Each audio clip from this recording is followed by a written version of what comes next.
Capital, queríamos hace rato pues continuar con esos encuentros donde entendamos, eduquemos, mejoremos esa comprensión de todos los elementos que tienen que ver con temas de inversión y también algunos que son más de tema legal y que hay que tener en cuenta cuando estamos en esos procesos de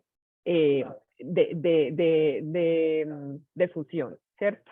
O de adquisición de otras compañías. Muchos de ustedes también son inversionistas o están pensando en hacer inversiones en otras industrias o complementar en sus líneas de negocio con otros productos o servicios que ofrecen otras compañías. Entonces es interesante el tema de hoy y nos convoca aquí nuestro aliado para la charla, que es En Concreto. Muchísimas gracias, Manuela, Jorge.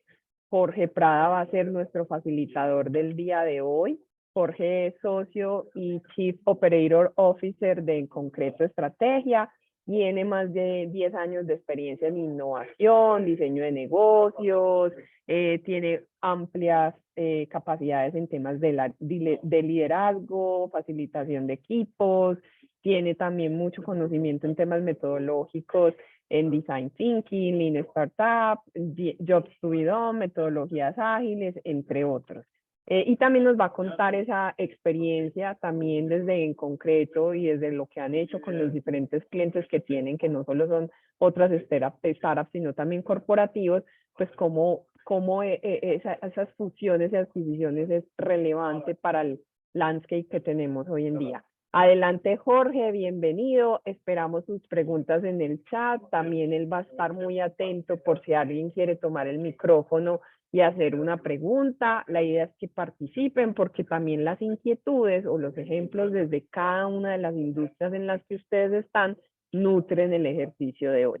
Bienvenido, Jorge, y muchísimas gracias.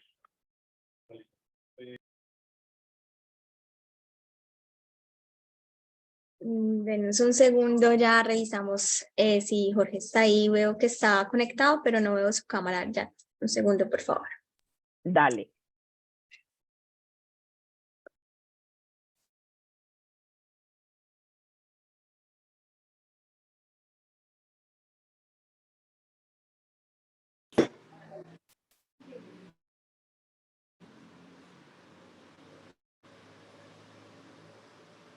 Hola, ¿cómo están?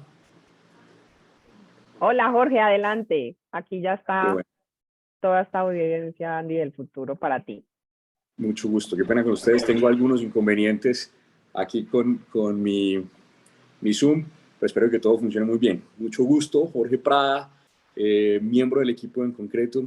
Estoy aquí con Manu Duque, que es nuestra directora de mercadeo, a conversar con ustedes, para contarles este descubrimiento que hemos venido haciendo en los últimos años sobre 3 elementos que para nosotros son súper importantes en el post-integration, después de una integración, después de un M&A, en qué tener cuidado. Hay una estadística muy drástica y es de cada 3 transacciones, después de 5 años, 2 de las transacciones pierden valor en el tiempo. Y cuando fuimos a encontrarnos en los mercados en Estados Unidos, en México y aquí en Colombia, para entender qué era lo que pasaba, dónde estaba la situación, nos encontramos con algo bien particular. Y nos encontramos con que el problema detrás de esas integraciones y de esos M&As no eran tanto económicos, sino estratégicos y de manejo de las personas que hacían parte de estos equipos.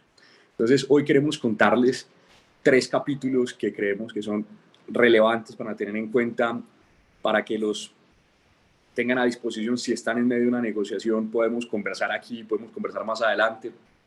Si acaban de aterrizar una negociación, si tienen dentro de sus compañías unos portafolios interesantes de inversiones, o si por el contrario ustedes están siendo parte de una adquisición, aquí hay 3 elementos que nosotros queremos recomendarles para garantizar la maximización del valor post-transacción. ¿Listo? Entonces, hay muchos capítulos de consecución de capital, hay muchos capítulos de materialización de las inversiones y el análisis de las inversiones M&As. Hoy les pido que nos ubiquemos en el momento 0, después de que se ha materializado la transacción y las compañías empiezan a operar. Bien, Y ahí vamos a tener la conversación en 3 capítulos. Un capítulo sobre la estrategia, otro capítulo sobre los indicadores y el seguimiento, y un capítulo que creo que es el más importante sobre las personas. Bienvenidos a este espacio. Bienvenidos a lo que vamos a conversar hoy en esta conversación, perdón la redundancia. Listo. Le voy a pedir a Manu que me ayude pasando las diapositivas para poder ir avanzando por el inconveniente que les conté. Bien, ¿quiénes somos como en concreto? En concreto, esto es una breve presentación de nosotros. Básicamente nuestra propuesta de valor está en la implementación de la estrategia, no solamente en las definiciones, sino que esto se vuelva real, que haya aceleración en los cambios, no solamente gestión, sino que de acuerdo a los cambios en el entorno se necesita equipos y compañías que aceleren su transformación. Nosotros acompañamos a los líderes y a los equipos de las organizaciones a acelerar estos cambios. Y por último, lo hacemos a través de un método propio, un método que involucra la estrategia, la innovación y las personas. Para nosotros es clave una triple mirada para cada uno de los retos de negocio, y así llegamos a los M&As. ¿Dónde estaba la definición estratégica que materializaba este ejercicio? Cómo la estrategia detona unos retos que la innovación, con sus herramientas, metodologías, con esa mirada profundamente centrada en las personas, empieza a responder, pero también cómo la innovación a su vez empieza a retar a la estrategia, y ahorita lo vamos a ver en el primer capítulo. Y esa simbiosis entre estrategia e innovación que genera ese reto permite que las compañías avancen. Pero nada de esto puede pasar si las personas no tienen un nivel de alineación. Y hoy queremos abordar esta conversación desde esta triple mirada. Vamos a mirar estrategia, innovación y personas en la post-integración luego de un M&A. Bien, continuamos. Estos son algunos de nuestros clientes con los que hemos venido trabajando en estos 10 años. Felices pues, de estar desarrollando estos negocios y acompañando estos negocios en distintos niveles, con distintos niveles de complejidad y distintos niveles de madurez, pero con ellos hemos aprendido en todo este proceso. Si les pasemos. Y este es nuestro slide favorito, y estos son como los clientes con quienes tenemos una relación mucho más profunda, más de largo plazo, con quienes hemos trabajado más de un proyecto, y pues habla de nuestra razón de ser, y es generar realmente tranquilidad e incertidumbre con resultados tangibles. Ese es nuestro propósito y con eso venimos aquí. Bienvenidos a todos los que se están presentando en el chat. Bienvenidos a esta conversación. Listo. Y entremos en materia. Cuando hablamos de 1 más 1 igual a 1, es que normalmente cuando se materializan algunas de estas herramientas de innovación abierta, de colaboración entre compañías, o se materializan fusiones y adquisiciones, hay una transición desde el momento en el que se materializa, desde la que la banca de inversión acompaña a la compañía adquiriente en la estructuración, se hace la negociación con todos los ires y venires de esa negociación, y luego se empieza a materializar. Y cuando se empieza a materializar, está normalmente la compañía adquiriente y la compañía adquirida, y empiezan a tener un proceso que en muchos casos parece lo que en Colombia vivimos, la patria boba, como sin un claro gobierno, con unas demandas de resultado en el corto plazo bastante altas, con unas fricciones profundas entre los procesos de la compañía adquiriente y la compañía adquirida, con unos misconceptions, con unas desalineaciones en cómo va a intervenir, de qué manera la compañía adquiriente va a tener participación en el día a día de la compañía adquirida. Normalmente lo hacen a través de la junta directiva, pero hay algunas que integran dentro de su cadena de valor y que quieren integrar dentro de su cadena de valor a estas propuestas que plantean de estas compañías adquirientes. Esto es en las adquisiciones, pero cuando vamos a hablar de las fusiones son mucho más profundas. Son 2 culturas empresariales distintas, son 2 modelos de negocio que eventualmente entran a interactuar, son procesos tecnológicos, procesos financieros que entran en contacto, y se vuelve bastante retador, y por mucho tiempo, las compañías siguen siendo 2 y no una.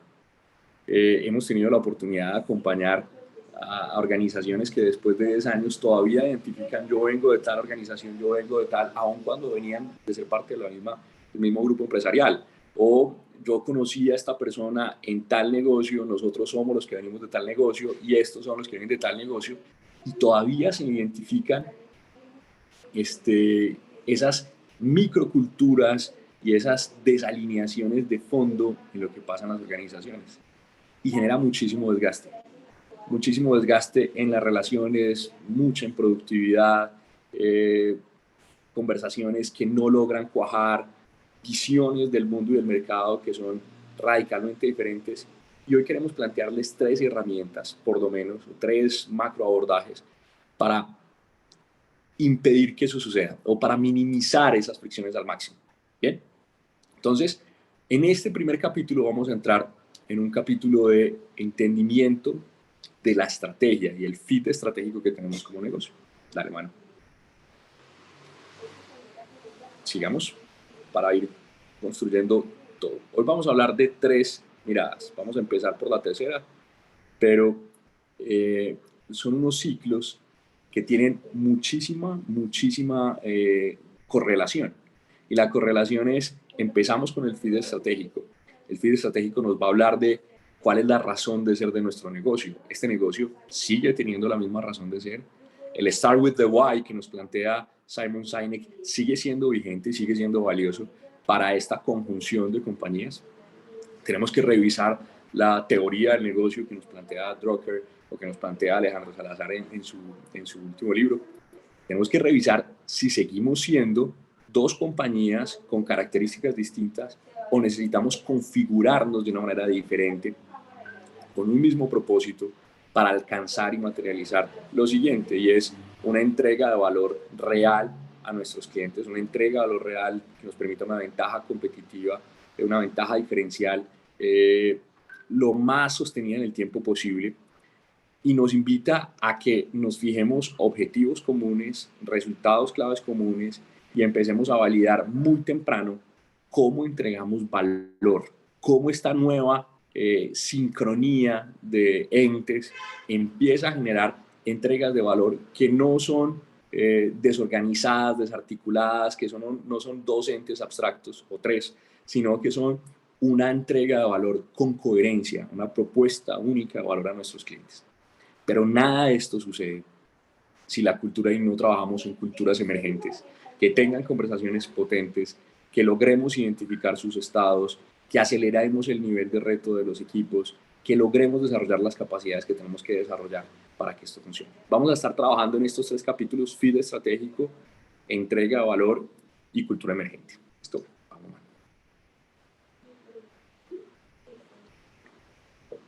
Cuando hablamos de feed estratégico, es una invitación, y nuevamente pongámonos en el ejercicio.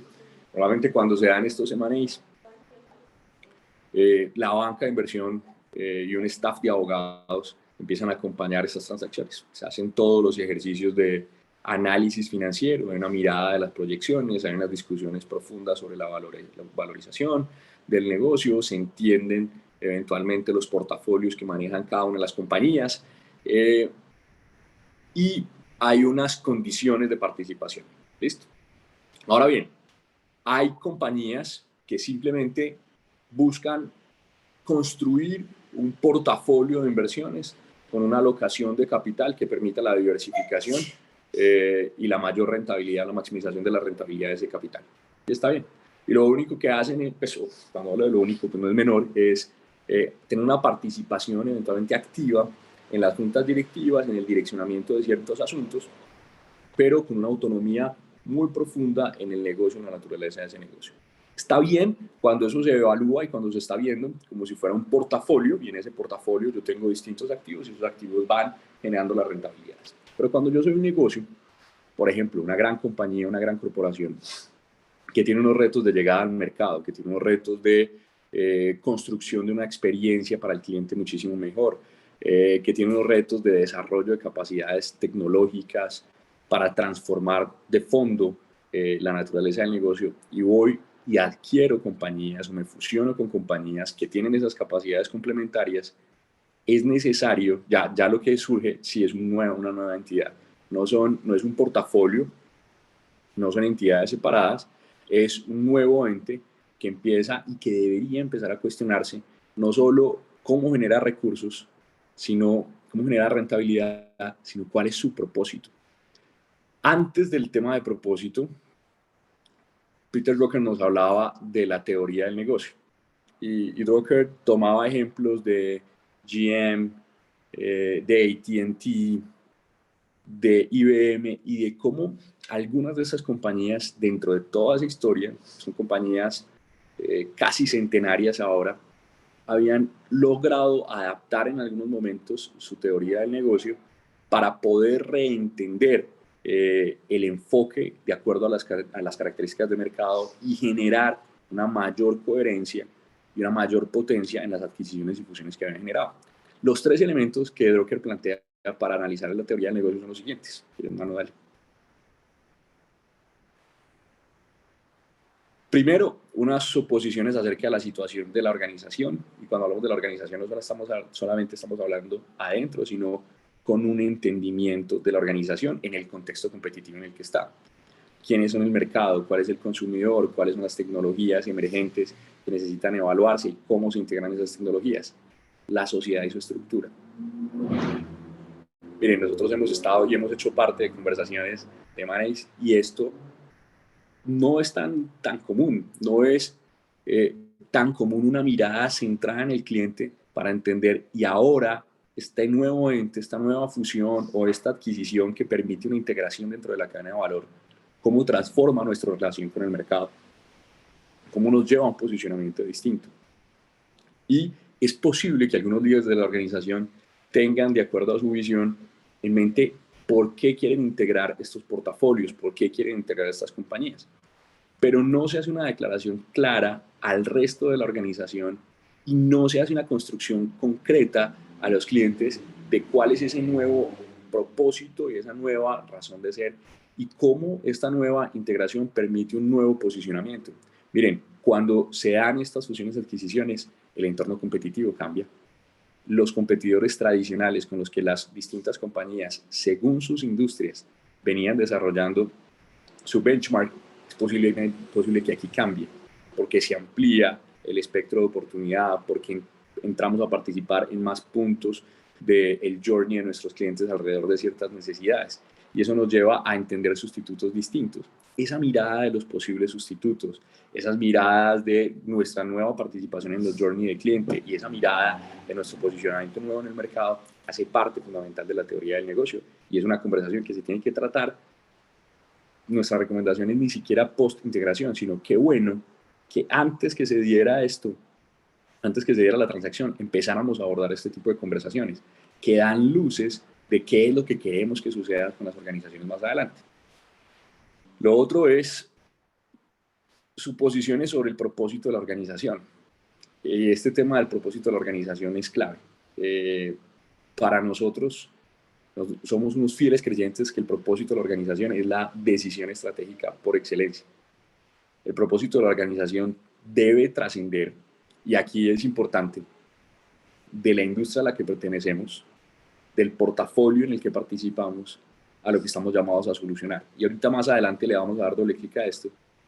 Pero cuando ya somos dos, cuando ya somos uno y no dos separados en dos industrias distintas, es clave y es posiblemente la mejor conversación para empezar a alinear a un equipo de líderes de parte y parte, y es cuál es nuestra razón de ser, qué estamos llamados a solucionar, cuál es el porqué de esta nueva organización, el porqué de este ejercicio en el que estamos. Previo, en la etapa de negociación, es muy escaso que se dé esta conversación. Las conversaciones están muy enfocadas en la mirada financiera, en la mirada de participaciones, en las estructuraciones jurídicas, pero aquí es clave que nos sentemos a entender, primero, cuál es el nuevo posicionamiento que tenemos, por lo tanto, cuál es el propósito que estamos llamados a solucionar. Y si es así, si ese es nuestro nuevo propósito, ¿cuáles son las capacidades que tenemos que desarrollar para alcanzar ese propósito? Y puede ser completamente distintas, porque es posible que estas fusiones y adquisiciones vengan de industrias que son muy diferentes. Anteriormente, y sigue siendo tradicional, que las adquisiciones y las fusiones se den en industrias similares. ¿Sí? Yo voy haciendo una avanzada de mercado para lograr participación en ciertos mercados, incluyo compañías que tengan portafolios relativamente similares al mío, capacidades relativamente similares a mías, mercados que yo conozco para poder poner mis capacidades como organización y rentabilizar esos negocios en esas geografías. Pero esto pues ha venido cambiando y el ejemplo que les ponía ahorita es muy común y es, como negocio tengo unos retos de transformación gigantescos. Mientras desarrollo esas capacidades que necesito para mi transformación, me va a demorar muchísimo y va a gastar muchos recursos. Salgo a comprar nuevos negocios, eventualmente en industrias distintas y con capacidades complementarias que pueden gestionarse completamente diferentes y las integro dentro de mi portafolio. Si solamente las integro como parte de mi portafolio, voy a seguir teniendo silos muy profundos y una separación de procesos que eventualmente no va a generar unos retornos y unos ciclos virtuosos de creación de valor de parte y parte. Pero si me paro antes de hacer cualquier integración de proceso, antes de hacer cualquier ejercicio de estructura y de revisión de los cargos de liderazgo, antes incluso de poner a rodar los negocios que en los supuestos que tengo, a pararme y a tener una conversación con los equipos de trabajo, definiendo cuál es nuestra razón de ser, ahí pueden haber unos resultados bien interesantes y una conversación muy profunda que nos lleve a descubrir incluso activos ocultos que podemos rentabilizar, que nos lleve a descubrir mercados que en la primera mirada que tuvimos del negocio no habíamos vislumbrado y nos lleve a un aterrizaje mucho más profundo y mucho más claro competitivamente. ¿Listo? Pasemos si quieres. Muy bien. Aquí hay varios casos y voy a pasar brevemente por estos casos. Disney y Pixar eran dos compañías con naturalezas particularmente distintas. ¿Listo? Disney venía con una tradición muy fuerte en parques, muy fuerte en cierta tipología de películas. Pixar venía del mundo de tecnología, venía de los exfundadores de Apple. Eran culturas bien diferentes.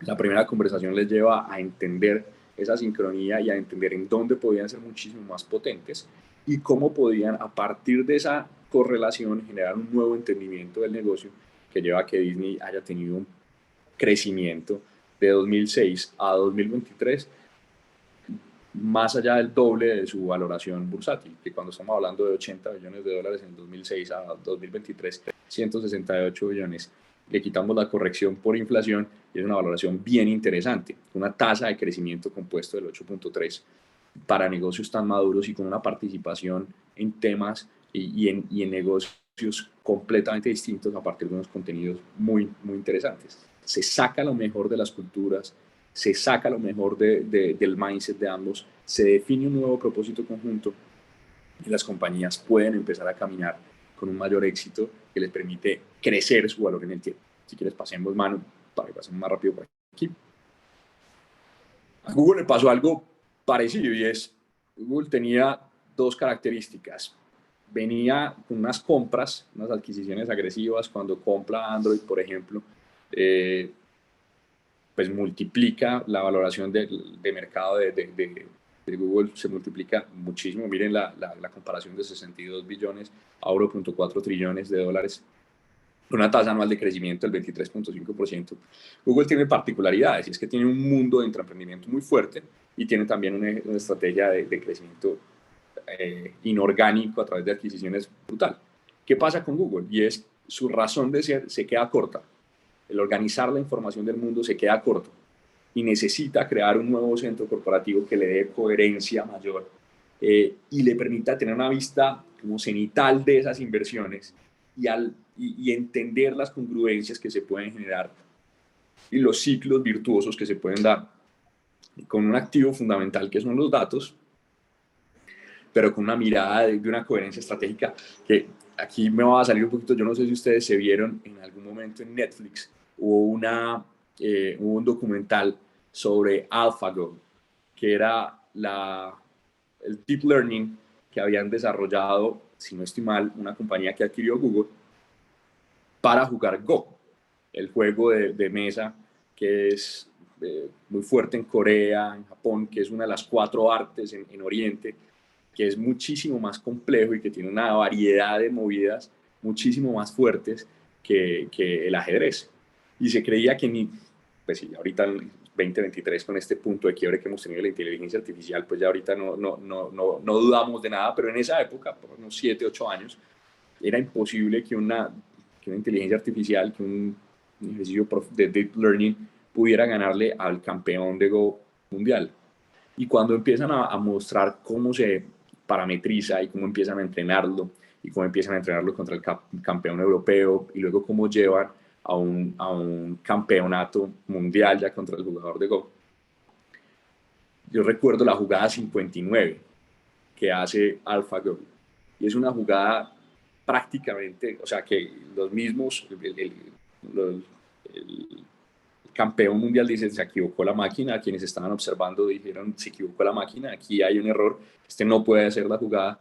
Y luego la estrategia del deep learning empieza a jugar, y el Go lo que busca es como cercar al adversario. Y esa ficha que aparentemente no tenía ningún sentido, se convierte en la piedra angular sobre la cual se construye la estrategia de la máquina para cercar a su adversario y ganar al campeón mundial de Go. Estas estrategias empresariales tienen eso, y es cuando ya no me queda a mí la capacidad de ver, o sea, el organizar la información del mundo era un gran propósito, pero el alcance de las inversiones y de los intraemprendimientos de Google era muchísimo mayor. Era necesario construir una mirada mucho más amplia y darle una coherencia distinta a esas jugadas, para luego integrar unos ecosistemas muchísimo más fuertes, competitivos, que generaran una capacidad competitiva y una defensa competitiva muchísimo mayor. Entonces, al final, un ejercicio de juego competitivo, el propósito tiene una razón de ser desde el servicio, una razón de ser desde lo que estamos llamados a solucionar, pero en esencia es un juego competitivo, el juego infinito del que mencionaba Simon Sinek también, pero un juego. Y es muy interesante entender cuando las partes entienden que hacen, ya son partes de un todo, comprenden ese todo y comprenden la visión. Compartir la visión aquí es absolutamente importante. Pasemos rápidamente, que aquí me estoy como emocionando contándoles historias de estas conversaciones de propósito compartido. Esto es un ejercicio, y esto es un caso pues, clásico de Whole Foods. Estaba teniendo una compra hostil, y uno de los mecanismos para defenderse de la compra hostil fue conseguir otro inversionista. Y el dueño relata en uno de sus libros cómo para la compra hostil, pues si no estoy mal en el mismo del juego infinito, para la compra hostil lo que hace es encontrar y mirar con quién había un propósito común. Y va y se lo ofrece a Amazon. Y dice, Whole Foods, con todo lo que ha desarrollado, no puede tener otro comprador sino Amazon. Y posiblemente estaban en industrias complementarias, punto diferentes, pero la razón de ser, más allá del músculo financiero que tenía Amazon y de toda su infraestructura logística, era el ADN y el propósito con el que trabajaban. Esa fue, lo que está relatado en el libro, la decisión que llevó a que Whole Foods ofreciera su compañía a Amazon y se convirtiera en su mecanismo de defensa para que esa compra hostil, que posiblemente tenía un futuro de desalineación de las distintas, pues como partir esta compañía y despedazarla para hacerla más rentable por pedacitos, pues la protegió fue a partir de esa alineación que tenían con el propósito. Entonces, no es menor, no es un tema, o sea, la invitación que les hago aquí es, si ustedes están siendo parte de una inversión, si están siendo parte de una adquisición, si terminaron hace poco tiempo de materializar esa adquisición, por favor siéntense a conversar sobre el propósito, sobre la razón de ser, sobre la teoría del negocio. Repiensen cuál es el nuevo posicionamiento que quieren tener frente al mercado. Y esto puede llevar a que la lucha entre las opiniones, entre las partes, que es absolutamente natural entre los seres humanos, posterior a un ejercicio de fusión o adquisición, se convierta o se reconduzca la energía creativa y de discusión que tienen los equipos hacia una nueva creación, un nuevo ente, una nueva forma de aproximar que genera muchísimo mayor valor en el mercado. Es la primera conversación y queremos invitarles a que la desarrollen con profundidad, a que tengan esa aproximación a que propongan discutir antes de meterse con resultados claves, antes de meterse con miradas financieras, cuál es el fit estratégico. Y aquí, esto lo trajimos de una conversación, este slide lo trajimos de una conversación que tuvimos frente a temas de innovación abierta y qué buscaban los grandes corporativos y qué buscaban los emprendimientos. Aquí en esta conversación y en la Andy del futuro, pues estamos emprendimientos con cierto nivel de crecimiento. Y después, mejor dicho, una conversación que va como de manera conjunta es la correlación de propósito con realmente cuál es el valor que estamos llamados a generar. ¿Qué están buscando los corporativos? Confianza en el consumidor, mejoran la reputación, una base de clientes y unos nuevos mercados, eventualmente, ¿a qué tienen los corporativos para ofrecer? Confianza en el consumidor, reputación, base de clientes, fondeo, experiencia en ciertos negocios, capacidad de relacionamiento. ¿Y qué tienen los emprendimientos? Velocidad, conocimiento, adaptabilidad, mentalidad, visión alternativa de los negocios, calidad y diversidad de los productos, diseño centrado en los clientes. Entonces, miren que cuando hablábamos de la teoría del negocio, hablábamos de entendamos el contexto nuevo, competitivo en el que estamos, redefinamos nuestro propósito y miremos cuáles son las capacidades.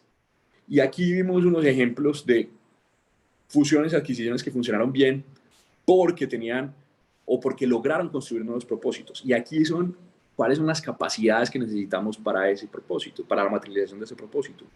Y cada uno de nosotros debe llegar con muchísima claridad de qué es lo que aporta. Y hay, pues en fusiones y adquisiciones, a veces hay desventajas naturales o desventajas, no, desniveles en términos de capital para inversión. Y es natural. Pero hay capacidades complementarias y en la medida en que estas capacidades complementarias se pongan sobre la mesa, la creación y la materialización del propósito puede ser muchísimo mayor. Y aquí la invitación que yo les hago es, miren, ¿qué están esperando los corporativos? Si lo que buscan es una inversión, si lo que buscan es una adquisición en el futuro, si dentro de su estrategia como emprendimientos está un exit en el corto plazo. Pero miren ustedes como emprendimientos y miremos nosotros como empresas que estamos teniendo esos niveles de crecimiento, qué es lo que podemos aportar. Y llegamos a conversaciones de materialización de propósito con una claridad de esas capacidades y un entendimiento de lo que tenemos que desarrollar. Y aquí hemos hablado de cómo define por qué es importante para los M&As el propósito y cómo puede impactar la configuración del negocio. La configuración del negocio es un poquito más técnico. Simplemente queremos dejarle sobre la mesa la inquietud de detonar conversaciones sobre la razón de ser. Es la decisión estratégica más importante y es lo que les queremos invitar a que pongan sobre la mesa. Manu, te pido, si te parece bien en aras del tiempo, que pasemos este videito. Every year, some 30,000 new consumers.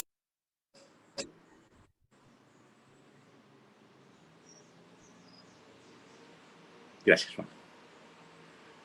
Y bajemos un poquito más. Bajemos más, por favor.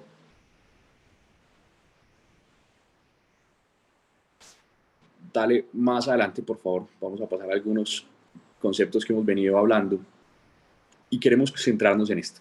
Bien. Cuando estamos abordando la conversación de propósito, miren que llevábamos el tema de teoría del negocio, entendimiento del nuevo contexto de lo que somos las dos partes, revisión sobre nuestro propósito y capacidades. Miramos ejemplos de casos de negocio que habían podido crear un nuevo entendimiento de su mercado. Hablamos de las capacidades y los recursos que pueden traer corporativos y emprendimiento, que no son solamente capital, y cómo ponerlos sobre la mesa. Y aquí esto es una adaptación de la teoría del erizo, de esta congruencia de elementos que nos puede llevar a una conversación. Entonces, si ustedes están en medio de esta conversación, les proponemos estas 3 preguntas. Hay una pregunta clave de qué nos apasiona. El tema del apasionamiento tiene muchísimo sentido, no es un tema soft, es un tema de experiencia, es un tema de conocimiento, es un tema de disfrute en aquello que estamos desarrollando y lograr que esas compañías entiendan en qué hay puntos en conjunto que generan apasionamiento, permite una conversación de un nivel de empatía distinto al transaccional que se da durante la negociación. Luego, ¿cómo podemos crear valor? Y la nueva creación de valor esta es una conversación no solo de cuál es la rentabilidad que podemos alcanzar y cuáles son los volúmenes en venta que podemos lograr. Esta es una conversación de cuál es el nuevo valor que podemos generar al contexto en las geografías en las que estamos participando. Esta sumatoria de partes tiene sentido y aporta por qué y cómo. ¿Cuáles son las hipótesis de creación de valor que podemos tener y que podemos desarrollar como partes ahora dentro de este ejercicio? Y por último, que para mí es la pregunta más interesante, es qué estamos llamados a solucionar. Cuando hablamos de qué estamos llamados a solucionar, es posiblemente el cambio más importante desde la perspectiva estratégica y el entendimiento de los negocios, en mi opinión, ¿sí? Antes nos entendíamos, y un poquito el video que teníamos para presentarles hablaba de cómo las organizaciones separaban desde la industria en la que pertenecían. Y hagamos un ejercicio, entendamos cuál es la industria a la que pertenecemos. En el caso en concreto, la industria de la consultoría. Listo. Lo otro es, nos entendemos como los productos que vendemos. Entonces, cuando hacemos la narración de la compañía que somos, pues una industria de consultoría, una empresa de consultoría que vende soluciones en términos de estrategia, innovación y personas. Cada uno haga su ejercicio. Entonces, yo me entiendo a partir de mi industria o me entiendo a partir del portafolio con el que salgo a vender en el mercado. Pero hay una conversación más profunda y es qué es lo que estamos llamados a solucionar a nuestros clientes. Mis clientes no están buscando soluciones de consultoría, no están buscando soluciones de estrategia, innovación y personas. Mis clientes están buscando solucionar desalineaciones en sus equipos de trabajo. Mis clientes están buscando desarrollar unas capacidades para poderse adaptar a lo que el mercado está y a los contextos sociopolíticos que estamos viviendo. Mis clientes están buscando ponerse de acuerdo en definiciones de fondo sobre sus negocios. Eso es lo que estamos llamados a solucionar. Y al final entender el detrás de cámara de qué es lo que estamos llamados a solucionar nos lleva a no solamente una teoría de negocio distinta, sino a una narrativa que es clave que construyamos a partir de la nueva compañía que ha surgido de la fusión o de la adquisición que hemos desarrollado. Esta congruencia entre lo que nos apasiona, el cómo poder crear valor y lo que estamos llamados a solucionar, es una conversación muy profunda, es una conversación de bastante debate, pero es una conversación que posiblemente nos va a llevar a tener un clic mayor y una mayor conversión, ¿sí? de parte de nuestros clientes. Voy a ponerles un ejemplo. Nosotros, entendiendo que estábamos llamados a solucionar, no fuimos no solamente a las empresas, sino a las personas detrás de esas empresas. Y entendimos que había una tremenda incertidumbre en medio de la evolución de sus negocios. Y lo que ellos necesitaban era tener tranquilidad mientras abordaban y enfrentaban las incertidumbres de los contextos de mercado. Y cuando entendimos eso, nos dimos cuenta que eso es lo que nos apasionaba. Era una compañía apasionada por servir a las personas, por entender los retos detrás de los retos. Y entendimos que la creación de valor no solamente iba a estar en las metodologías o en la facilitación de conversaciones, que era parte de nuestro ADN, sino en ese entendimiento mucho más profundo de las realidades de cada una de las personas, de los clientes. Y eso nos lleva a una conversación distinta del tipo de personas que queremos que participen en nuestra compañía, del enfoque de la comunicación que tenemos en nuestra marca, del tipo de estrategias de fidelización que queremos desarrollar, del tono con el cual nos acercamos a nuestros clientes. Eso es lo que empieza a generar una diferenciación. Por eso la invitación que les hago es, si ustedes están siendo parte de una negociación o están pensando en invertir en alguna compañía, tengan una conversación que trasciende lo transaccional y céntrense en estos 3 temas y construyan una nueva narrativa, una nueva razón de ser que les lleve a trascender, porque posiblemente la industria a la que pertenecen ya no va a ser, ¿sí? Ya van a expandir las industrias en las que van a competir y los portafolios se van a aumentar.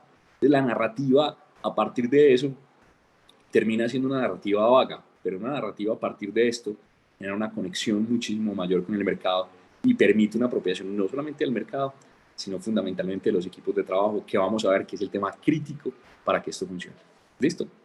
Entonces, hasta aquí hemos hablado de varios conceptos, del tema de teoría del negocio, algunos ejemplos de casos exitosos, esta adaptación del modelo del erizo para construir un propósito que trascienda la conversación de industria y de portafolio. Hemos hablado de las capacidades complementarias en las que nos llevan a conversar con respecto a ese trasfondo. Y es la primera mirada cuando hablamos de fit estratégico. Y se los dejo aquí porque esto tiene, cuando hablamos de fit estratégico hay mucho más. Pues nos vamos a la geografía, nos vamos a los mercados, nos vamos a los cambios en la propuesta de valor. Pero esta conversación es una conversación que se convierte en un punto ciego, por lo general, post-transacción, y que creemos nosotros que genera un montón de valor para los equipos. Y que de aquí, si ustedes no están en medio de estas transacciones, también les invitamos a que tengan esta revisión con sus equipos de trabajo, porque generan unas conversaciones muy potentes, muy poderosas, y más en entornos de alta incertidumbre como el que estamos teniendo en este momento. ¿Listo? Bien. Les invito, si tienen preguntas, si tienen dudas hasta aquí, si tienen, no sé, algo que nos quieran contar, bienvenidos a través del chat o levantan la mano y respondemos las preguntas. Vamos a meternos en un siguiente que ya es un nivel de aterrizaje un poquito mayor, con una conversación que es otro capítulo, pero que para nosotros también es otro capítulo supremamente importante. Si quieres, pasemos mano al siguiente slide. Listo, pasemos esto, que ya lo hemos venido hablando.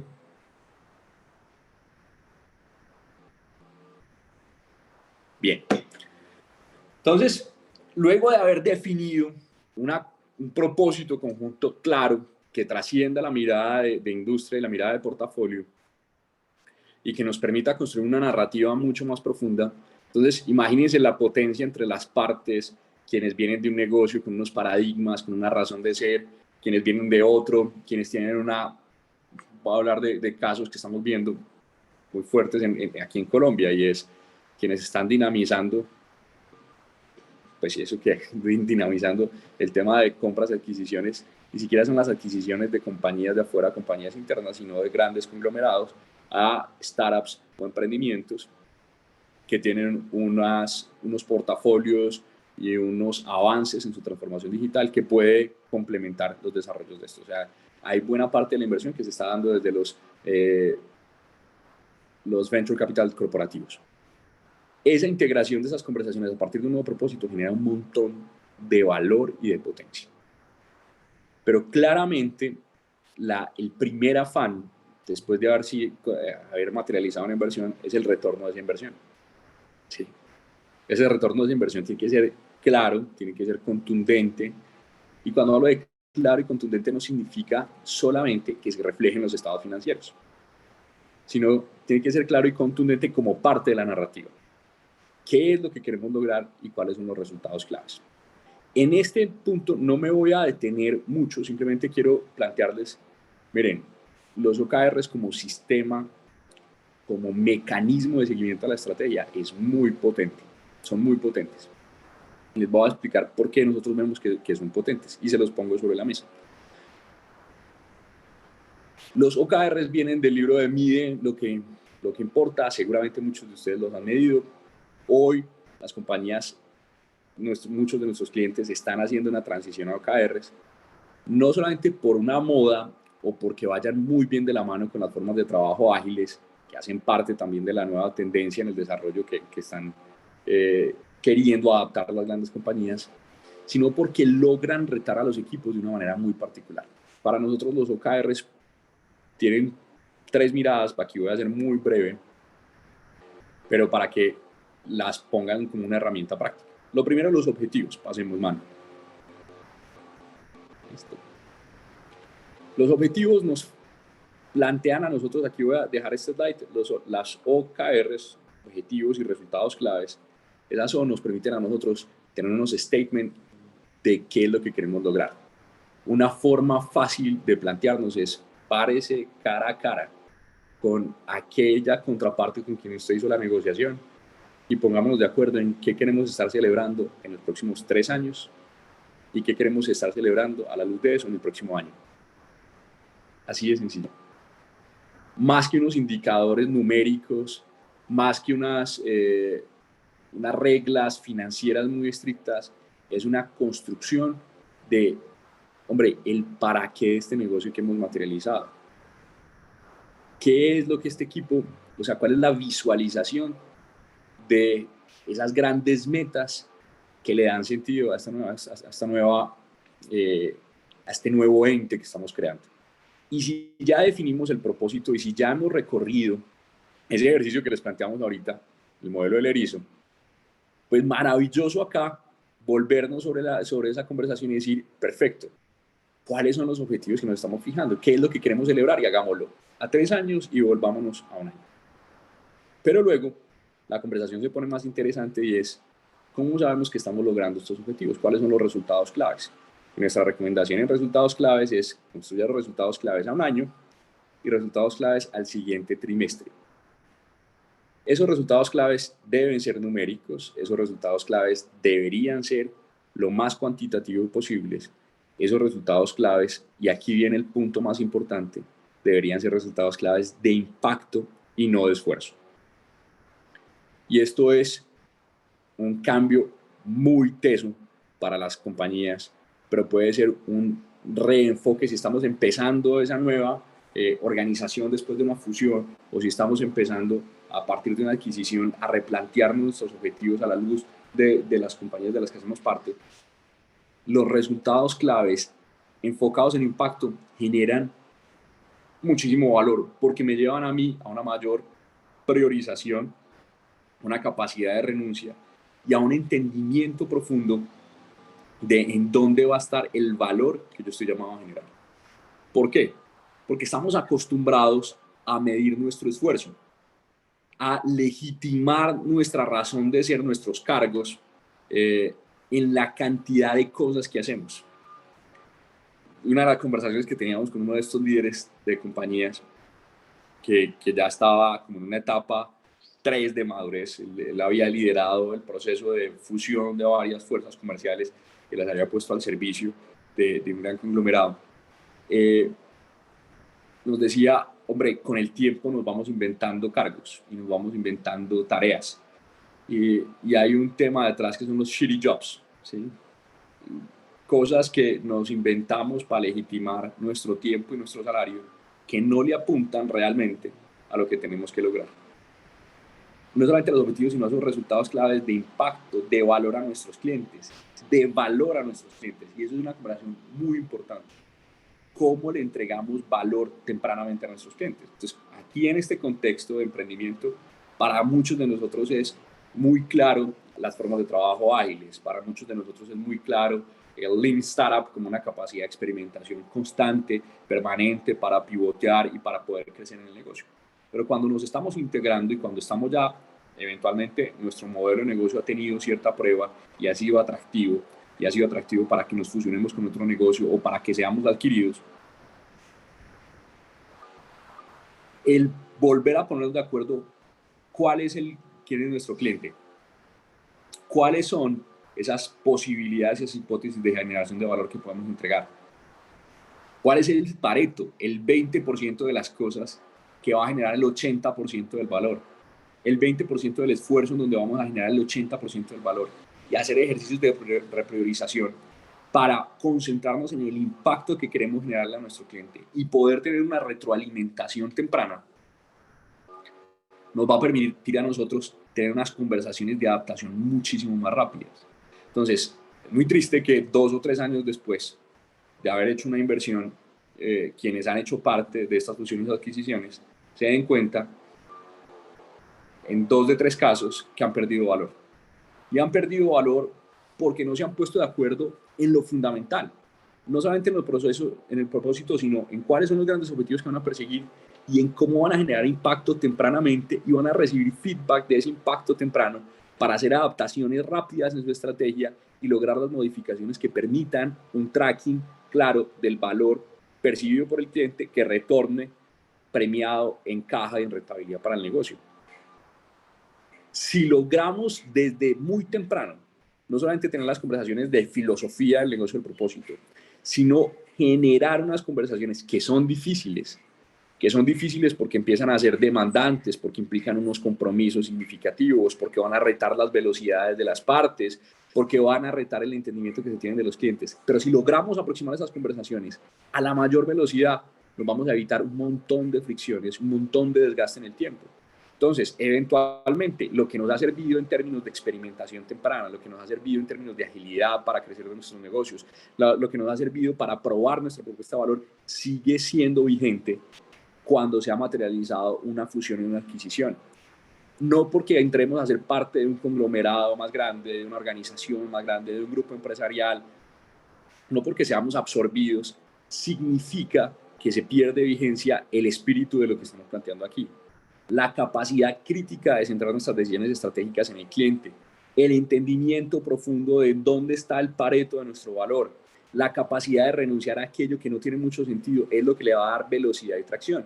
Y la capacidad de aprender rápido es lo que nos permite a nosotros seguir creciendo y que esa transacción genere valor en el tiempo. ¿Por qué? Porque estamos en un entorno que exige de nosotros una estrategia que se adapte muy rápido.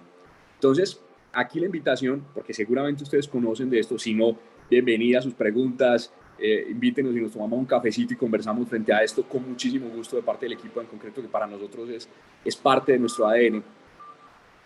Pero si ya conocemos esto, es esto que ha sido importante para nosotros en nuestro crecimiento como negocio, seguirá siendo importante para adelante luego de haber materializado una transacción. El espíritu de esto, más que la rutina metodológica, más que la ortodoxia de un Scrum, por ejemplo, es el espíritu detrás de todo esto, sigue siendo vigente para podernos adaptar estratégicamente y poder construir caminos de crecimiento de valor entre las partes. No lo perdamos de vista. Y si en este momento usted no está en un momento de transacción, esta es una reflexión clave para que tenga con sus equipos. Tenemos muy claro dónde está el valor que nuestro cliente está percibiendo de nosotros. Si es así, ¿cuál es el 20% de las cosas que hacemos que genera el 80% del impacto? Porque nos vamos llenando de una cantidad de cosas que creemos que es sofisticación, pero al final es burocracia y perdemos la agilidad que tenemos que tener. Por lo tanto, si este es el 20%, ¿qué tal si nos concentramos en este 20%? Le ponemos toda nuestra atención, generamos respuesta rápida para nuestro cliente y aprendemos tempranamente a nuestro cliente para hacer las adaptaciones necesarias. Ahí se sintetizan un montón de estas formas de trabajo y de estas metodologías iterativas. De esto depende mucho el design thinking, el lean startup, el agile way of work. Hay un montón de esto que hemos venido construyendo y aprendiendo en los últimos 10 años que sigue teniendo vigencia en su espíritu, más allá que en la ortodoxia de su implementación. Y por eso les ponemos esto sobre la mesa después de haber tenido la conversación sobre propósito. Bien, llevamos una hora. Pasemos, si quieres, rápidamente aquí, porque nos vamos a meter en el capítulo más importante, que es en el equipo. Estos todos se los mencionamos. Aquí, que es en el tema de cultura emergente. Hemos hablado de propósito y hemos hablado de ese fit estratégico desde el propósito, desde la filosofía del negocio, y hemos hablado de abordar rápido las conversaciones de OKRs y ese enfoque en entrega de valor en etapa temprana que nos va a permitir adaptar muy rápido lo que sea necesario adaptar para que las cosas sigan funcionando. Bien, ¿hasta aquí hay alguna pregunta?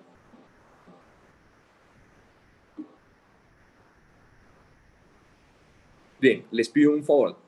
Vamos a parar aquí, tomémonos 3 minutos, no mucho más, vayan por un café, yo que aquí tengo mi café. Y entramos en este siguiente capítulo, refresquemos un poquito la mente, respondan en el chat que tienen ahí, pero porque en el siguiente capítulo, que es el de cultura emergente, es posiblemente donde les decimos hay que hacer mayores esfuerzos, hay que gestionar muchísimo mayor, y les invitamos a que traigan papel y lápiz para que puedan mapear sus equipos y las herramientas que les vamos a plantear les den a ustedes un diagnóstico más preciso y puedan llevarse cosas muy prácticas para su día a día. ¿Listo? Entonces yo voy a parar aquí mi cámara un par de minutos, vayan por un café, vayan por una hoja de papel y volvemos a esta conversación. Gracias.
esta fórmula la aprendimos de nuestros amigos de Clear, no sé si los conocen, unos agilistas que queremos y admiramos mucho.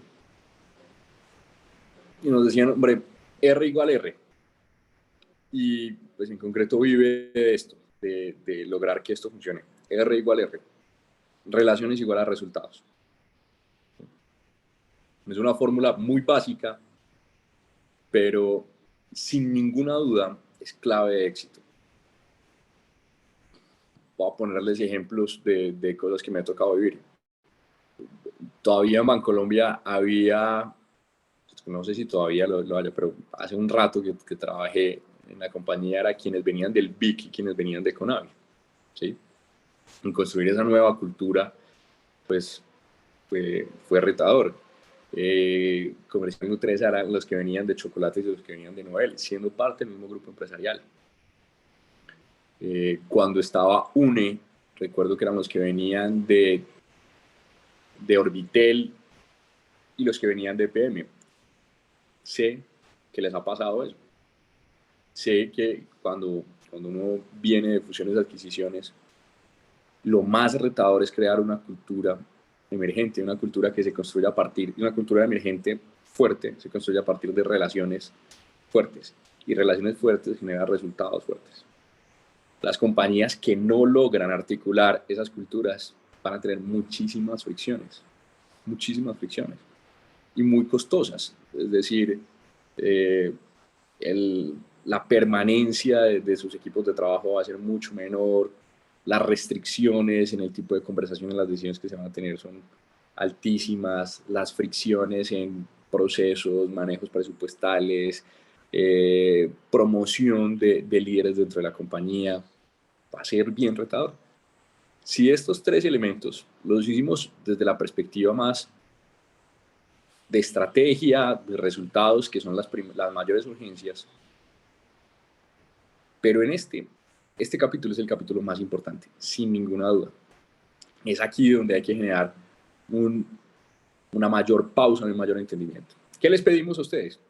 Vamos a empezar a revisar algunos modelos, y en esos modelos empecemos a mapear a los equipos y vamos a tomar esos modelos como herramientas para gestionar una nueva cultura. Bien, pasemos, Manu, por favor.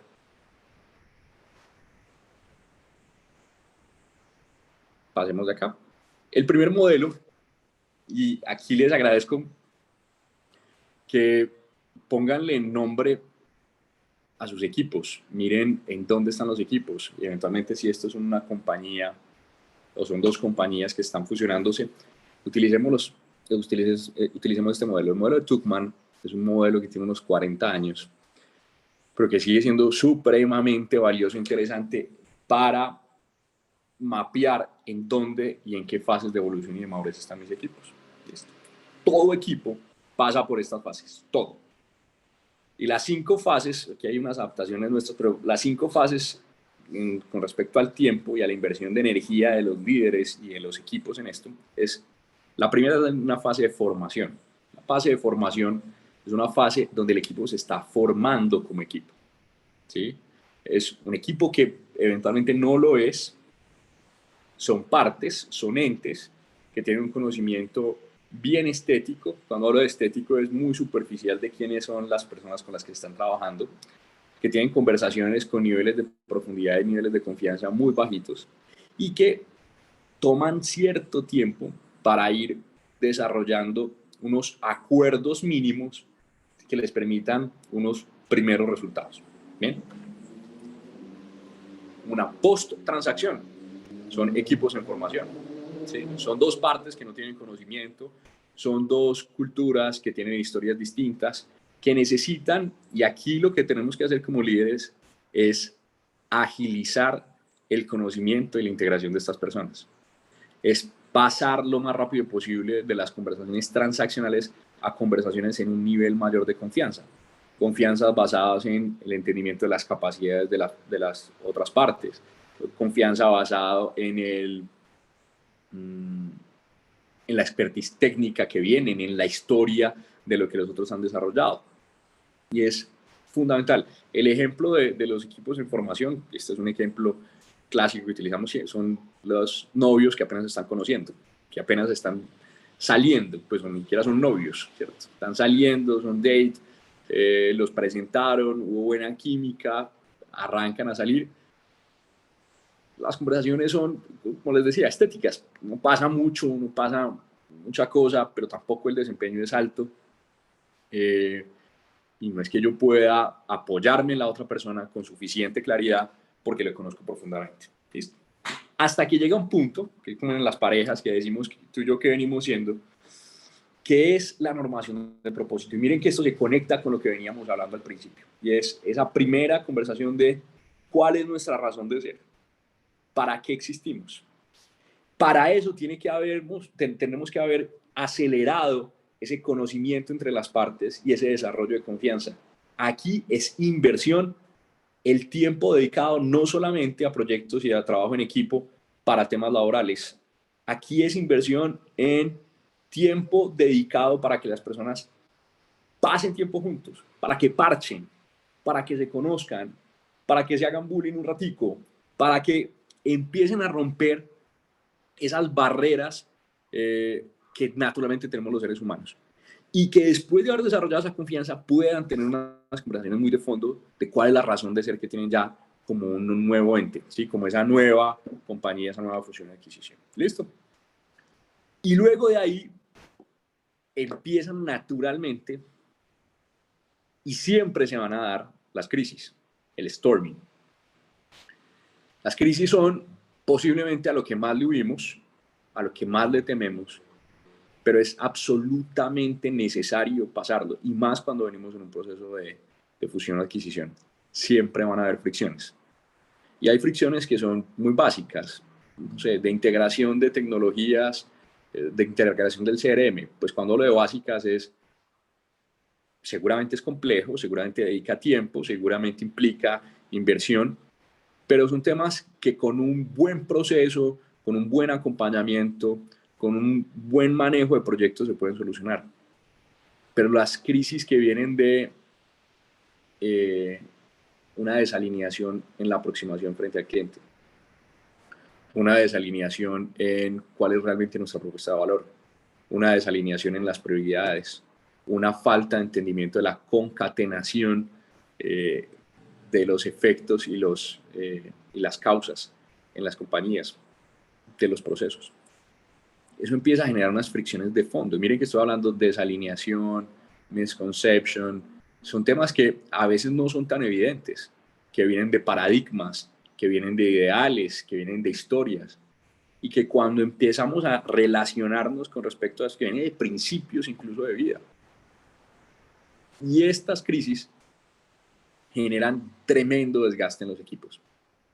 En las crisis se empiezan a notar cuando las conversaciones no son de frente, cuando hay conversaciones de pasillo por WhatsApp, cuando hay iniciativas, objetivos y resultados claves planteados por los equipos de liderazgo que son refutados o no seguidos por el resto de los equipos de trabajo porque hay desconexión en las conversaciones, cuando hay maltrato, ¿sí? Cuando hablo de maltrato es cuando hay conversaciones hostiles, cuando hay conversaciones toscas, o cuando ni siquiera hay conversaciones. Esos son síntomas de storming, ¿sí? Y en esos síntomas de storming pueden pasar dos cosas.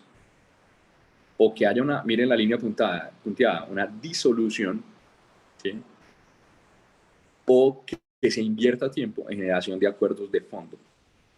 ¿Okay? Entonces, una compra o una adquisición después de cierto tiempo puede llevarse a una liquidación de la compañía adquirida. Las cosas no funcionaron, hay que liquidarlo.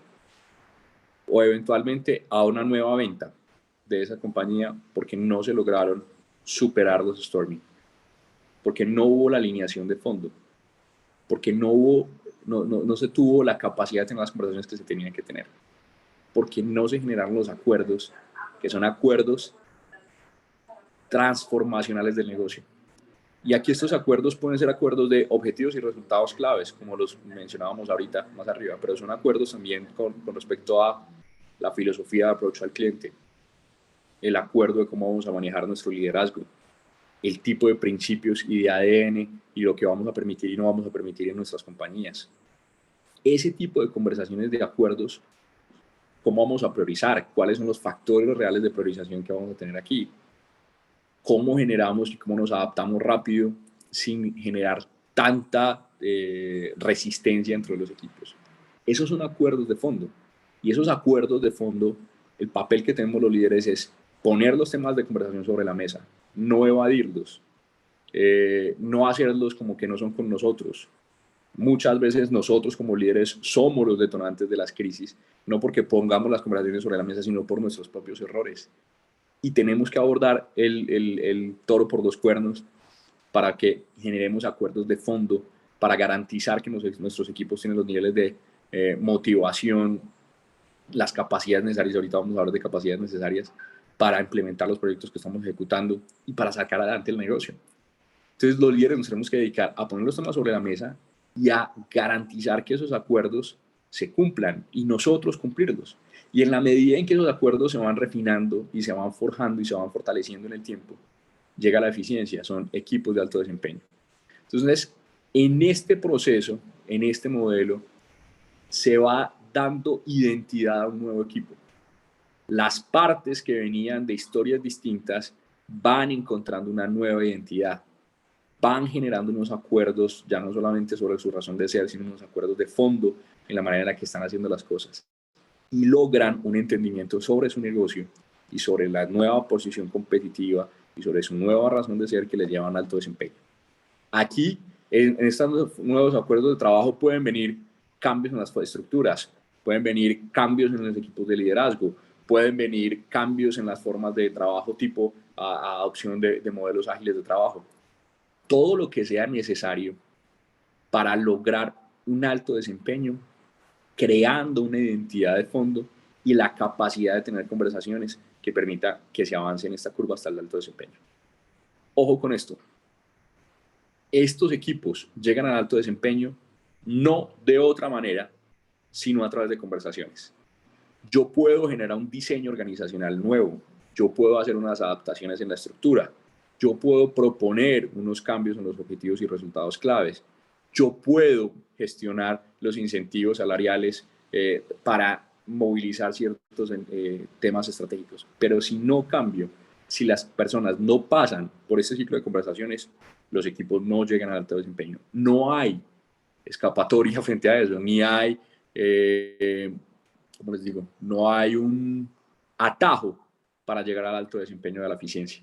Sea a través de conversaciones difíciles, se logra a través de las personas y personas que logran crear entornos de confianza, que logran poner los temas sobre la mesa y que a partir de ahí generan acuerdos de fondo y lo superan. ¿Listo?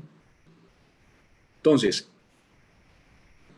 dame un segundito, mano, y es, ¿dónde está su equipo? Y frente a eso, ¿dónde está su equipo? Hágase la pregunta es, ¿cuál es la siguiente conversación que tengo que plantear? O necesito que se conozcan porque llegó un nuevo líder, porque integramos un par de equipos, porque estamos recién comprados, o necesitamos redefinir cuál es nuestra razón de ser. O aquí hay temas que tenemos que tener y poner sobre la mesa que son muy difíciles, que no hemos puesto sobre la mesa y que son claves para el desarrollo de este negocio. ¿Sí? Conversaciones difíciles. O pasemos de una vez a los acuerdos y cuidemos que los acuerdos se estén dando. Identifíquese cada uno como líder dónde está su equipo y cuál es la conversación que tienen que proponer, porque somos nosotros como líderes los que tenemos que proponer que esto efectivamente se dé para que nuestros equipos lleguen a alto desempeño. Bien. Ahora bien, alto desempeño no son solamente buenos resultados. Alto desempeño son buenos resultados que se sostengan en el tiempo, con equipos que se conocen, que sacan lo mejor de cada uno de sí y que tienen los niveles de confianza que los llevará a que los resultados sean sostenidos independientemente del entorno competitivo en el que estemos. Bien. Este es el primer modelo de Tuckman. Si hay preguntas, bienvenidas. ¿Listo? Pasemos al siguiente modelo, que es el modelo de Macmillan. Este es otro modelo que también ya me habla no solamente del estado en el que está mi cliente, sino en el modelo de madurez. ¿En qué nivel de madurez está? Miren que aquí hay dos variables. La habilidad para cooperar, piensen en individuos con capacidades para cooperar. Y el otro es disposición para cooperar. ¿Pueden hacerlo? ¿Quieren hacerlo? Es la pregunta. Entonces yo puedo tener Ya no el equipo como un todo, sino el que ya empiezo a identificar aquí partes dentro del equipo. Entonces empecemos por la esquina inferior derecha. Tenemos equipos en luchas de poder. Tenemos equipos con altísimas habilidades, conocimientos técnicos, conocimientos de mercado, experiencia en el liderazgo, pero que no se han puesto de acuerdo, que no han pasado por el tipo de conversaciones que tienen que tener. Y lo que estoy viviendo es una lucha permanente de poderes. Una lucha de poder absolutamente desgastante, una lucha de poder desgastante en el ambiente de trabajo, lucha de poder que se ve traducida en ineficiencias, lucha de poder que se ve traducido en despidos o en renuncias permanentes, una rotación alta de mis equipos. Ese puede ser. En el otro, de pronto no tengo una lucha de poder tan latente, sino tengo estrellas individuales. Esto no es un equipo realmente. Esto es dos o tres estrellas rutilantes que todo el mundo visualiza y un staff de soporte. ¿Sí? Estos equipos tienen un riesgo significativo y es que tienen una alta concentración del impacto y del valor en una o dos personas. Si estas personas se van, si pasa algo con ellas, pues las empresas, por la alta dependencia que tienen de estas personas, pueden perder su norte, pueden perder su competitividad, puede afectarles brutalmente sus resultados. Y esto no son solamente en pequeñas empresas. Esto sucede también en grandes conglomerados. Aquí tenemos una línea roja. Ahorita vamos a explicar cuál es la línea roja. Yo no puedo hacer una transición hacia arriba. Esta línea roja me impide. Yo tengo que abandonar la lucha de poder, transitar de las estrellas individuales a un equipo en formación. Y ese equipo en formación es un equipo que se identifica como tal. Donde no hay, cuando hablo de un equipo que se identifica como tal, no se identifican las estrellas, se identifica el equipo. Es más recordado, o sea, se recuerda más al Barça del 2013 que al Messi del 2022, ¿sí? Entonces el equipo de Messi era un equipo en Argentina donde fue Messi y el resto del combo que ganaron la Copa Mundial, pero el Barça, perdón, si aquí no son futboleros del 2013, era un equipo impresionante donde no sabía que estaba Messi, que era tremendo, pero que estaba atrás Xavi Alonso, Xavi Hernández, que estaban unos complementos en ataque, en defensa, tenían a Puyol, tenían a Piqué, tenían un buen portero, tenían un equipazo formado ahí. Y ese equipo empieza a identificarse como tal. Es el equipo, es el Dream Team, el que empieza a darse cuenta, a construir una identidad donde las estrellas individuales aportan al equipo y no el equipo soporta a las estrellas individuales. ¿Listo?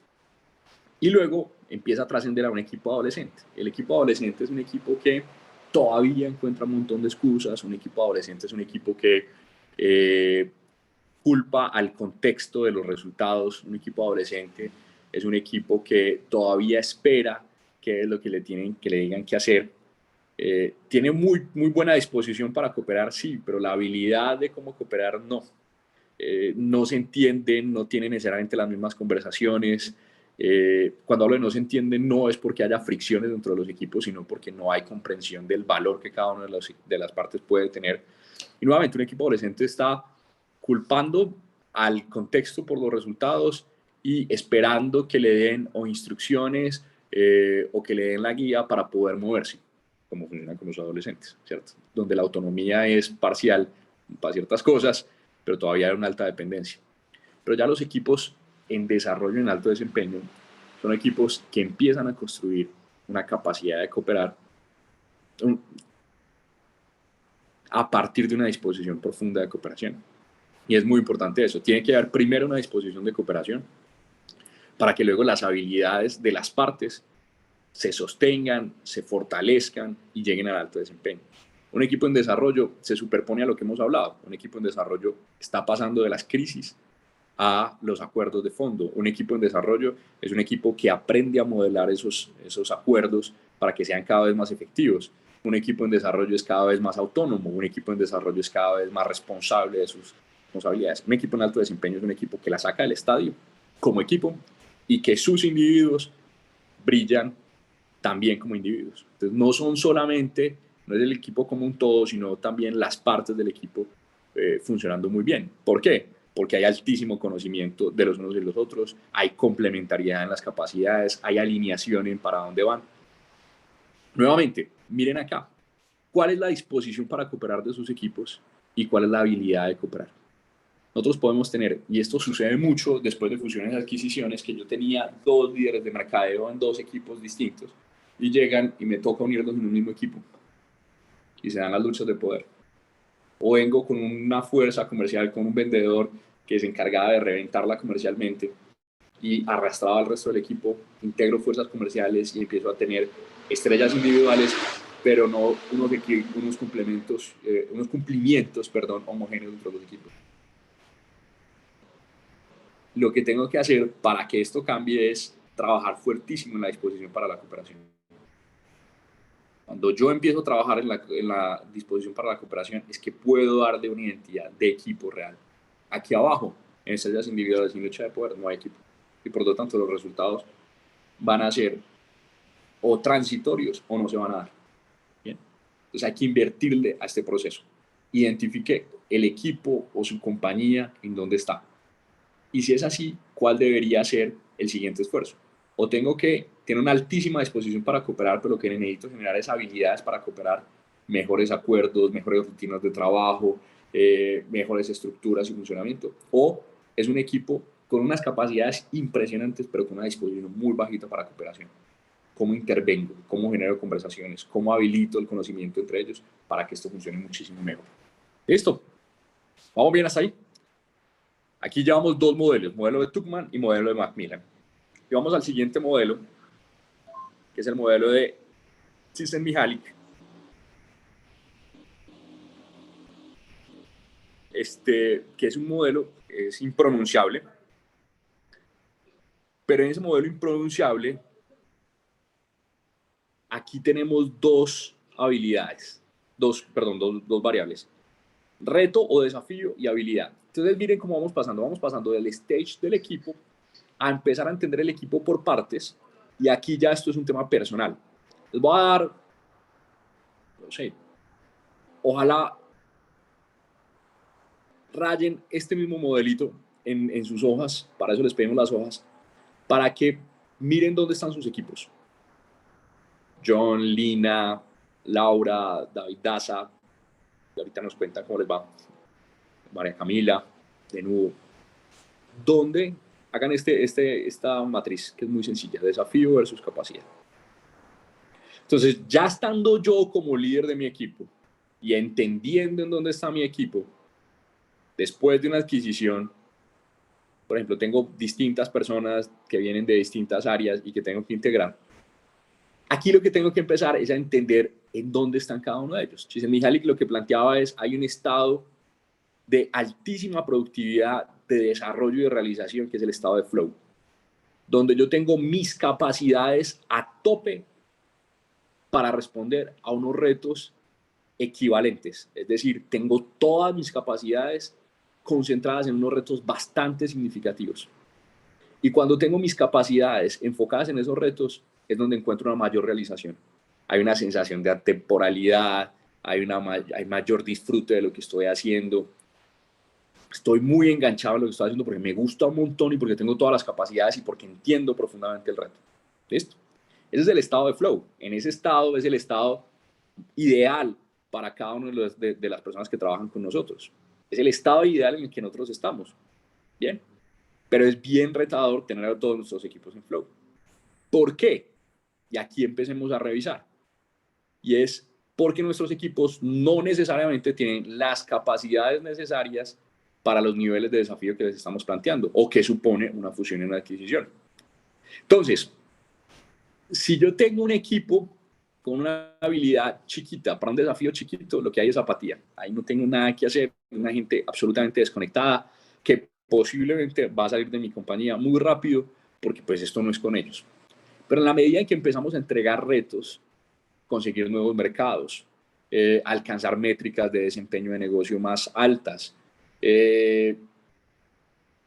mejorar la velocidad en ciertos procesos. Empiezan niveles de preocupación y llegamos hasta puntos de ansiedad. Entonces, si entregamos desafíos altísimos a equipos con habilidades o a personas con habilidades que no corresponden con esos retos, en vez de movilizar los resultados, lo que vamos a generar es una parálisis por análisis, es una parálisis por pánico, unos niveles de estrés altísimos dentro de los equipos, porque no tiene, y cuando hablamos de habilidad no es inteligencia, cuando hablamos de habilidad es recursos financieros, tiempo suficiente para abordar los retos, equipos de personas con quienes se complemente para trabajar en este asunto, conocimientos y metodologías. ¿Sí? Ahora bien, por el otro lado, si yo tengo personas con una competencia gigantesca, que conocen de mis mercados, que saben de mis proyectos, procesos, portafolios, metodologías, que se saben de pe a pa el negocio, pero les entrego retos muy chiquitos, o están en aburrimiento o en relajación, ¿sí? Y esto, pues, no es tan chévere, no es la relajación, pues, como de la paz que necesitamos en el día a día, sino es una relajación donde básicamente flotamos dentro de la compañía, nos vamos al ritmo de los resultados de la compañía, pero la entrega de valor de esas personas no es tal. A las personas que tienen grandes habilidades y les empezamos a subir los retos, empiezan a estar en control. ¿Sí? Yo lo sé, lo conozco, lo manejo. Estar en control a veces no es tan chévere porque genera también ciertas resistencias, y es como yo manejo las cosas, como sé cómo son los temas, mi capacidad de aprendizaje o mi disposición de aprendizaje es bien bajita cuando estoy en control. Ahora bien, cuando el desafío es altísimo, mi capacidad más importante es la capacidad de aprendizaje para poder encontrar nuevos caminos, para atender esos retos, y llego a Flow.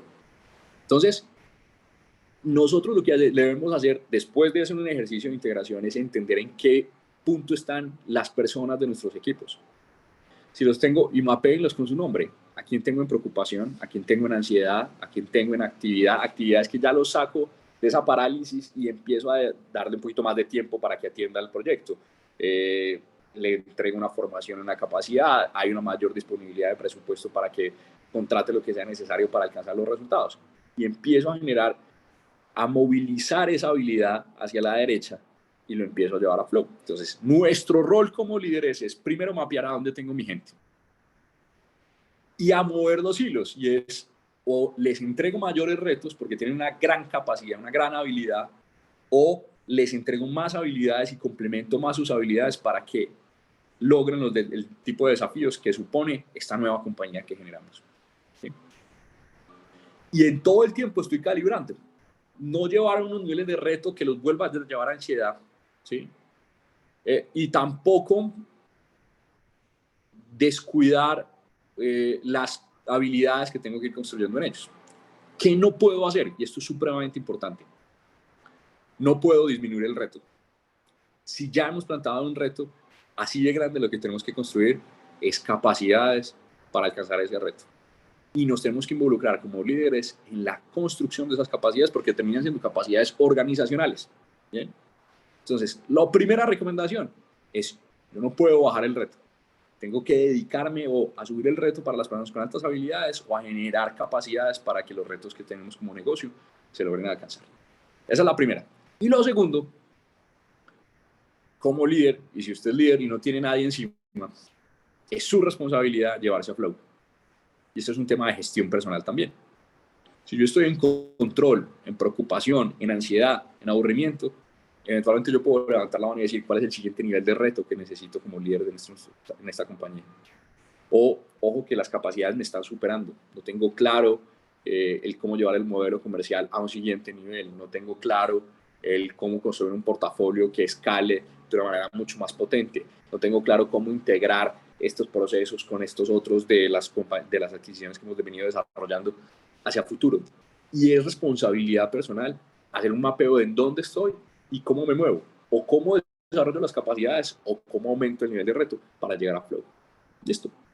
Entonces, tómense un minuto más, por favor, y mapeen dónde está su gente. Y nuevamente, háganse la pregunta, ¿cuál es el siguiente ejercicio que debo hacer? yo aquí voy a medio kamikaze, María Camila de nuevo dice, pucha, a mi gente la tengo acá, tengo que elevar el nivel de reto, o definitivamente están quemados, están absolutamente estresados, necesitamos llevarlos a un siguiente nivel. Piénsenlos y piensen el tipo de capacidades que eventualmente deberían desarrollar. ¿Listo? Y si tienen preguntas, bienvenidos.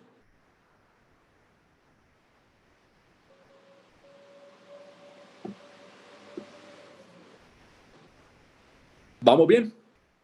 Dejemos a ver aquí por el chat que vamos bien con estos modelos que hemos presentado hasta aquí. Tukman, Macmillan y Csikszentmihalyi.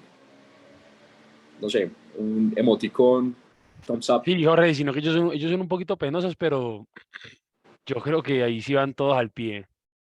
También Listo, pueden prender las perfecto. cámaras si quieren y compartir lo que han, sus Sí. comentarios. Y no tengan miedo, pueden hablar, pueden preguntar. Jorge es una persona muy bacana, Manuela también.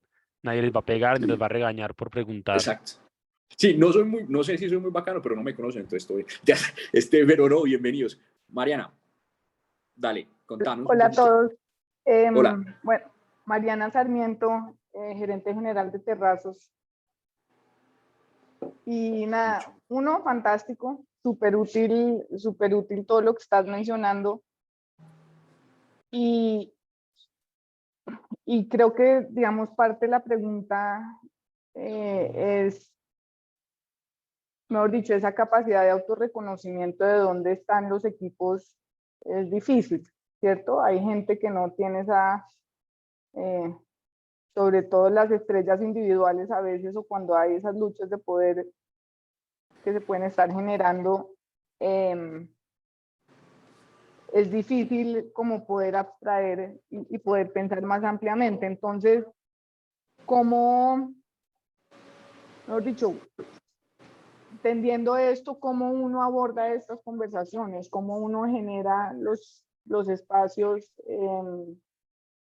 digamos, en las experiencias que ustedes han tenido para poder al final alinear y que haya un autorreconocimiento, pero también un reconocimiento de dónde está el otro y de cómo el otro percibe en dónde estamos, y que hay distintos, ¿no? Hay equipos individuales que pueden estar en adolescencia, pero hay un equipo de liderazgo que puede estar pasando por una crisis, y también poder entender que dentro de la misma organización va a haber distintos estadios.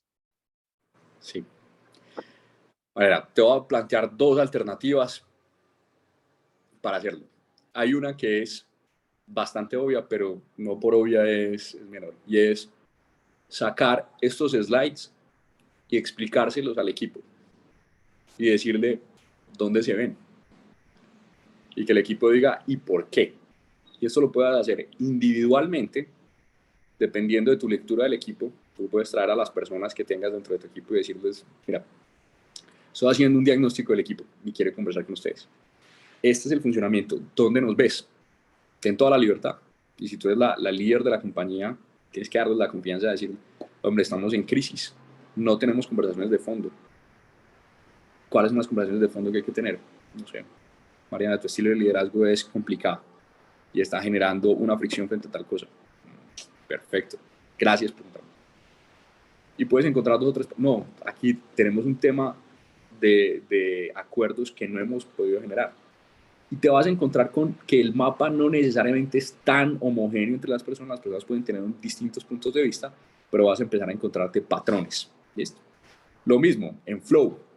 ¿Dónde estás tú? ¿Dónde te ves? Yo te veo acá. ¿Tú cómo te ves? ¿Cuáles son las capacidades que deberías desarrollar? Voy a poner mi ejemplo. En el ejercicio de seguimiento que hice a final del año pasado con mi equipo, una de las personas más importantes de mi equipo le dije, te veo en control, tienes todas las habilidades, sos supremamente tesa, pero estás en control, vamos a aumentarte el reto. ¿Te parece bien si nos metemos en ese siguiente reto? Para que entres en flow. Y ella conocía este modelo y perfecto. Y empieza a hacer incluso una negociación de objetivos y resultados claves a partir de esto. Es una cosa supremamente interesante. Entonces, sacar el papelito y explicar el modelo y pedirle a la gente que haga un diagnóstico de eso en una conversación uno a uno puede funcionar supremamente bien. La segunda es un poquito más compleja o sea, exige más oficio, ¿sí?, del líder, pero es supremamente interesante. Creo que era Aristóteles el que decía que en una hora de juego yo identifico más, se conoce más a una persona que en un día de conversación. Y hay tipos de experiencias o de laboratorios en los que uno puede meter al equipo, donde naturalmente el equipo va a funcionar tal cual como funciona en la vida real. Vamos a ponerte un ejemplo. Una compañía financiera nos contrató para el engagement de su estrategia a todas las compañías que había adquirido en Centroamérica. Y mi socia estuvo en las compañías en Centroamérica, hizo un diagnóstico, dijo, aquí estamos listos como para que tengamos la construcción de objetivos y resultados claves en conjunto, pero aquí en esta compañía no tiene un equipo.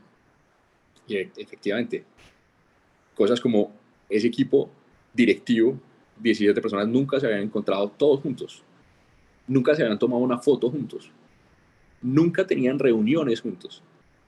El presidente de la compañía lo que hacía era triangular, hablaba con dos, mandaba razón a otros dos, se sentaba con este, pero el equipo no era un equipo, era un grupo de personas que trabajaban, pero no equipo. Y si eso era así, la capacidad de tomar decisiones en conjunto era inviable. Entonces les dijimos, a este equipo primero hay que trabajarlo como equipo y luego aterrizarlo. Hicimos un ejercicio muy sencillo. Hay varios laboratorios, pero lo que veíamos en medio de ese laboratorio era, y les voy a poner un ejemplo, ese mismo laboratorio lo hice con un equipo de una AFP aquí en Colombia, y había una persona que identificó la solución al reto que les estábamos planteando en 1 minuto 23 segundos. Y con este equipo en Centroamérica, el equipo directivo de primer nivel, nos demoramos 6 horas para resolver lo que aquí se solucionó en 1 minuto 23 segundos. La diferencia estaba en el tipo de equipos en los que estábamos hablando. Aquí hubo una lucha de poder, aquí habían conversaciones aisladas, aquí había autosabotaje en un mismo laboratorio. Entonces, cuando se construyen esos laboratorios, la siguiente pregunta es, ¿de qué se dan cuenta? Y cuando uno le plantea la pregunta a los equipos, ¿de qué se dan cuenta? Los equipos dicen esto, esto, esto y esto. Ellos mismos se dan cuenta a partir de su acción del diagnóstico. Y lo que normalmente sale es exactamente igual, funcionamos en el día a día dentro del negocio. Perfecto. Entonces, ¿qué vamos a hacer? Y lo que hacemos es proponer conversaciones para generar acuerdos que los lleven a un nuevo estado de vida real. Por eso te decía, es un poquito más sofisticado, exige un poquito más de oficio de quien vaya a facilitar esa conversación, pero funciona muy bien. Este es el ciclo de Kolb, que es otro modelo del aprendizaje experiencial. Funciona perfecto. Pero te propongo las dos. Si ustedes quieren detonar estas conversaciones, tengan estos slides, siéntense con su equipo en el 1 a 1, o si ven la disponibilidad del equipo para tenerlo en completo y que ellos tengan la libertad de hacer un diagnóstico completo entre ellos, y vayan pasando por eso y ellos van haciendo el diagnóstico. Eso es muy fácil. Si el tema es más profundo, se pueden generar laboratorios para que los equipos interactúen, y tal como interactúan en el laboratorio, interactúan en su vida real. Y de esa interacción, ellos mismos van a decir, miren, realmente nosotros estamos aquí, ¿sí? Y van a generar ese diagnóstico. Y ese diagnóstico, lo más importante del diagnóstico no es el diagnóstico per se, sino hoy es cuál es el paso siguiente, qué es lo que tengo que hacer. Entonces, aquí es donde trabajamos un montón con los equipos para generar culturas emergentes, luego de fusiones y adquisiciones que generen unos resultados mucho más potentes y que logren que suceda. Y tercero, tomémonos un tintico y conversamos un rato del asunto y le buscamos como el camino para el desarrollo y evolución de estos equipos. ¿Está bien, Mari?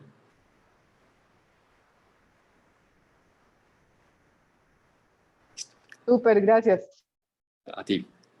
Cuéntame, ¿hay alguna pregunta adicional de lo que hemos venido hablando? Perfecto. Pasemos, por favor. Ya vamos cerrando esta conversación y vamos a recapitular. La recapitulación es la siguiente. Primero, fit estratégico. Clave. Empezar por el entendimiento de la narrativa, de lo que somos y el valor que generamos como uno solo ya. Luego, por urgencia, definamos qué es lo que queremos estar celebrando y cuáles son los resultados claves de impacto no de esfuerzo. Concentrémonos en el 20% que genera el 80% del impacto, enfoquemos a los equipos en eso y llevemos a una conversación de entrega de valor en etapa temprana. Lo que nos ha funcionado metodológicamente, eventualmente, para hacer crecer nuestros negocios hasta ahora, sigue siendo vigente en su espíritu para encontrar el nuevo camino de crecimiento de las dos partes. ¿Listo? Y lo tercero, leamos dónde están nuestros equipos y a partir de conversaciones llevémoslos a la construcción de una cultura emergente.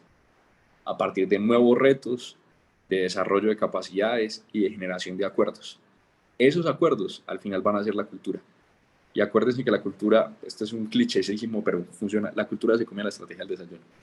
Yo parto del feed estratégico para detonar conversaciones de cultura, pero luego si el retorno de la cultura no es alineado con lo que necesita la estrategia, no va a pasar y voy a estar entre las 2 de 3 que va a perder valor luego de una fusión y una adquisición. Bien. Entonces, con esto les damos muchísimas gracias por habernos acompañado. Creo que estuvieron permanentes las 26 personas en esta conversación y a los que van a escuchar más adelante esta grabación. Les invitamos a invertir tiempo, esfuerzo y capacidades en estas conversaciones. Al final miren que esto, más allá de que tecnologías, más que desarrollos estratégicos muy profundos, es un entendimiento de las personas, un entendimiento de los contextos y una creación de una nueva narrativa que le dé coherencia y que acelere la materialización de los resultados de esa fusión y esa adquisición. Por eso queríamos presentarles esto, porque normalmente nos concentramos en la parte anterior de la consecución de recursos o en el asesoramiento de la banca privada y de los elementos jurídicos para la negociación, pero y luego de que se ha concretado, ¿qué? Esa pregunta es la que intentamos resolver en esta conferencia y en la que nos ponemos a su completa disposición para tomarnos un cafecito y conversar y encontrar el siguiente camino para que sus compañías sigan adelante, sigan creciendo y generen valor en el tiempo. Muchísimas gracias de parte del equipo en concreto. Les invitamos a que nos sigan en nuestras redes sociales y a que nos cuenten. Con muchísimo gusto estaremos conversando con quienes nos han escrito aquí por el chat. ¿Listo? Bueno, Jorge, muchas gracias por tu tiempo, por tu espacio. Sí. Agradecemos también obviamente a la comunidad que haya participado en este espacio donde esperemos hayan pues también crecido en conocimiento hoy, ¿no? Entonces nada, sin más, hasta luego y que tengan un feliz resto de día. Chao, Jorge, muchas gracias. Chao, Manuela. Lo mismo a ustedes, Muchas cuídense. gracias, que estén muy bien. Diana, Mariana, Juan Manuel, muchas gracias. Natalia, cuídense. Gracias. Chao.